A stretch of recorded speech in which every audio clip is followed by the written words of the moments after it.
இறக்குமதி செய்யப்படும் பிராண்டட் மற்றும் காப்புரிமை பெற்ற மருந்துகளுக்கு 100% வரி விதிப்பதாக அமெரிக்க அதிபர் டொனால்டு டிரம்ப் அறிவித்தார். வரியை தவிர்க்க நிறுவனங்கள் அமெரிக்காவை தளமாக கொண்ட உற்பத்தி ஆலைகளை கொண்டிருக்க வேண்டும் எனவும் வலியுறுத்தப்பட்டுள்ளது. இதுகுறித்து டிரம்ப் தனது சோசியல் மீடியா தளமான ட்ரூத் சோஷியலில் கூறும்போது, அமெரிக்காவில் நிறுவனங்கள் தொழிற்சாலைகளை கட்டாவிட்டால் மருந்துகளுக்கு 100% இறக்குமதி வரி விதிக்கிறேன் என்று குறிப்பிட்டார். மருந்து நிறுவனங்கள் அமெரிக்காவில் தங்கள் உற்பத்தி யூனிட்களை கொண்டிருந்தாலோ அல்லது கட்டினாலோ தவிர இதில் இருந்து தப்பிக்க முடியாத சூழல் உருவாகி இருக்கிறது. அமெரிக்காவில் உள்நாட்டு உற்பத்தியை வலுப்படுத்தவும் வெளிநாட்டு நிறுவனங்களை சார்ந்திருப்பதை குறைக்கவும் டிரம்பின் முயற்சி இதுவாகும். சரி, இது இந்திய மருந்து துறையில் என்ன விதமான தாக்கத்தை ஏற்படுத்தும் என்ற கேள்வி எழுந்துள்ளது.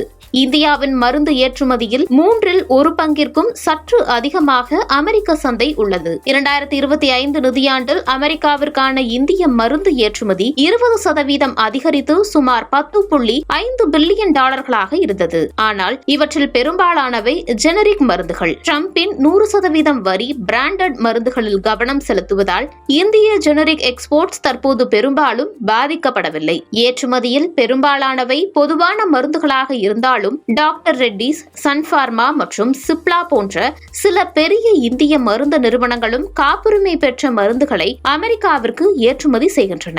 அதே நேரத்தில் அங்கு ஃபைசர் இன்க் மற்றும் நோவோ நோர்டிஸ்க் இன்க் போன்ற பன்னாட்டு நிறுவனங்கள் ஆதிக்கம் செலுத்துகின்றன.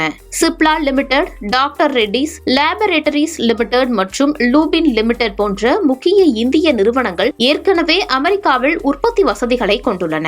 மற்றொரு முக்கிய நிறுவனமான பெங்களூருவை தளமாக கொண்ட பயோகான் அதன் முழு உரிமையாளரான துணை நிறுவனமான பயோகான் ஜெனரிக்ஸ் இன்க் மூலம் இந்த மாத தொடக்கத்தில் நியூ ஜெர்சியின் கிரான்பெரியில் அதன் அமெரிக்க உற்பத்தி வசதியையும் தொடங்கியிருக்கிறது. எனவே பயோகான் 100% கட்டணத்தால் எந்த தாக்கத்தையும் எதிர்கொள்ள வாய்ப்பில்லை. சன் பார்மா ஒரு முக்கிய ஏற்றுமதியாக உள்ளது. அது அதன் அமெரிக்க மூலதன திட்டங்களை அறிவிக்கும் வரை சில தாக்கங்களை ஏற்படுத்தக்கூடும். இந்திய மருந்து ஏற்றுமதி மேம்பாட்டு கவுன்சிலின் தலைவர் நமத் ஜோஷி டிரம்பின் முடிவு இந்திய ஜெனரிக் ஏற்றுமதியில் பெரிய தாக்கத்தை ஏற்படுத்தாது என்று கூறியிருக்கிறார். அதோடு வெள்ளிக்கிழமை பங்கு சந்தை நிலவரம் என்ன என பார்க்கும்போது டிரம்பின் அறிவிப்பை தொடர்ந்து பார்மா ஷேர்ஸ் விற்பனையில் இந்திய அளவுகோல்கள் சரிந்தன.